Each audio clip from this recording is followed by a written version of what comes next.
முதல்ல கடாயில் 1/4 கிலோ சேனக்கிழங்கு சேர்த்துக்கலாம். சேனக்கிழங்கு இது மாதிரி கட் பண்ணி போட்டுக்கோங்க. வேகிறதுக்கு தேவையான அளவு தண்ணி, மஞ்சத்தூள் கொஞ்சம் சேர்த்துக்கலாம், கொஞ்சம் உப்பு, அடுத்து கொஞ்சம் நல்லெண்ணெய் சேர்த்துக்கலாம்.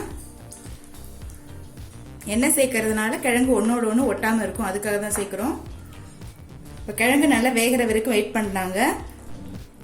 இப்போ கிழங்கு பார்த்தீங்கன்னா நல்லா வெந்துருச்சுங்க. இப்போ கிழங்கு மட்டும் எடுத்து தனியாக வச்சிடலாம். இந்த தண்ணியை யூஸ் பண்ண வேணாம், நாக்கரிக்கும். முதல்ல 2 டீஸ்பூன் மிளகாய் தூள் சேர்த்துக்கலாம், 1/4 டீஸ்பூன் மஞ்சள் தூள், 1/2 டீஸ்பூன் கரம் மசாலா, 1 டீஸ்பூன் கடலை மாவு, 1 டீஸ்பூன் அரிசி மாவு, தேவையான அளவு உப்பு. சேனக்கிழங்கு வேகும் போதே பாதி உப்பு போட்டுட்டோம், அதனால இப்போ கொஞ்சமாக தான் உப்பு சேர்க்குறோம். இப்போ கொஞ்சமாக தண்ணி சேர்த்துக்கலாங்க.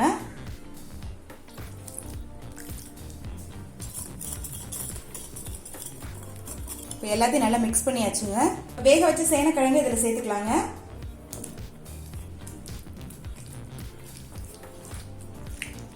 இப்போ எல்லாத்தையும் நல்லா மிக்ஸ் பண்ணியாச்சுங்க.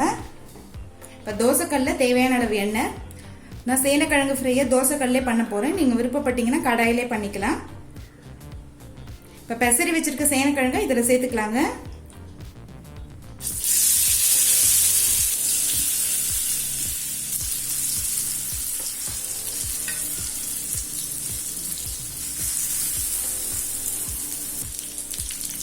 ஸ்லோலே வச்சு சேனக்கிழங்கு பொரிங்க.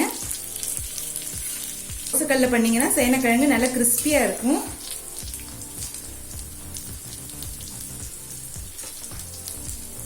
சேனக்கிழங்கு கலர் மாறுற வரைக்கும் 2 சைடும் திருப்பி திருப்பி போட்டு எடுங்க. கிழங்கு பார்த்தீங்கன்னா நல்லா ரோஸ்ட் ஆயிடுச்சுங்க, கலரும் மாறிடுச்சு. இப்போ சேனக்கிழங்கு ஃப்ரை ரெடி ஆயிடுச்சுங்க.